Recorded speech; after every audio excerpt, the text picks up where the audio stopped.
Law 2. Never put too much trust in friends. Learn how to use enemies. कभी भी अपने दोस्तों पर ज्यादा भरोसा मत करो। दुश्मनों का इस्तेमाल करना सीखो। जिंदगी में हम सबको दोस्तों का साथ चाहिए होता है। दोस्ती एक इमोशनल बॉन्ड है जिसमें ट्रस्ट होता है, सपोर्ट होता है और एक कंफर्ट जोन होता है। लेकिन जब बात पावर की आती है या इन्फ्लुएंस बनाने की, तो यही दोस्ती कभी कभी सबसे बड़ी कमजोरी बन जाती है। सोचो, क्या तुमने कभी किसी ऐसे दोस्त को देखा है जिसे तुमने ऊपर उठाया, सपोर्ट किया और एक दिन उसी ने तुम्हारे अगेंस्ट प्लान बना लिया? क्यों होता है ऐसा? क्योंकि दोस्ती में एक्सपेक्टेशंस होती हैं। जब तुम्हारा फ्रेंड देख रहा होता है कि तुम ग्रो कर रहे हो, सक्सेस ले रहे हो, तो अंदर ही अंदर उसमें कंपैरिजन जागता है और कंपैरिजन जेलसी लाता है और जेलसी वो ट्रस्ट को तोड़कर बिट्रेयल तक ले जा सकता है।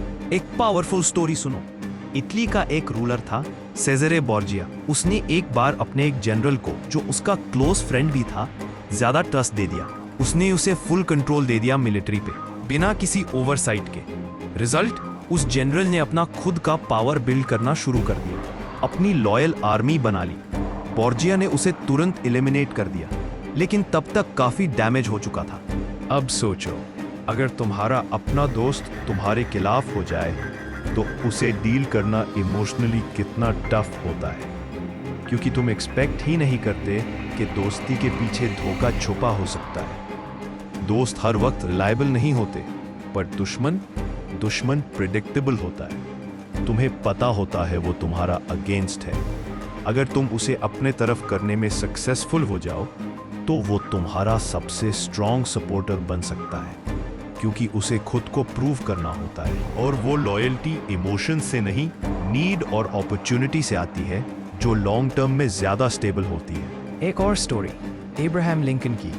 लिंकन ने जब प्रेसिडेंट बनने के बाद अपनी कैबिनेट बनाई, तो उसने अपने खुद के पॉलिटिकल राइवल्स को अपॉइंट किया, उन लोगों को जो उसके अगेंस्ट इलेक्शन में खड़े हुए थे। लोग हैरान हो गए, पर लिंकन ने बोला, अगर मैं उन्हें इग्नोर करूं तो वो ऑपोजिशन में जाएंगे, अगर उन्हें साथ ले आऊं तो उनका टैलेंट मेरे काम आएगा।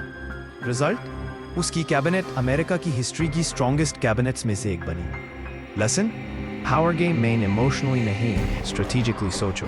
दोस्तों के साथ लिमिटेड ट्रस्ट रखो, उनके ऊपर ब्लाइंडली डिपेंडेंट मत हो जाओ, और दुश्मन को इग्नोर मत करो। उनका पोटेंशियल समझो, उनका यूज समझो। तो इस लॉ का मतलब ये नहीं कि सब दोस्तों से दूर हो जाओ।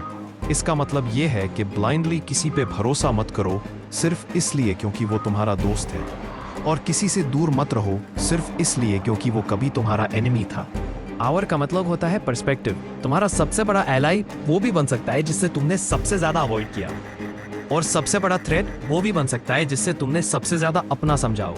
तो याद रखो, ट्रस्ट कम करो, ऑब्जर्व ज्यादा, और दोस्ती से ज्यादा वैल्यू दो स्ट्रैटेजी को।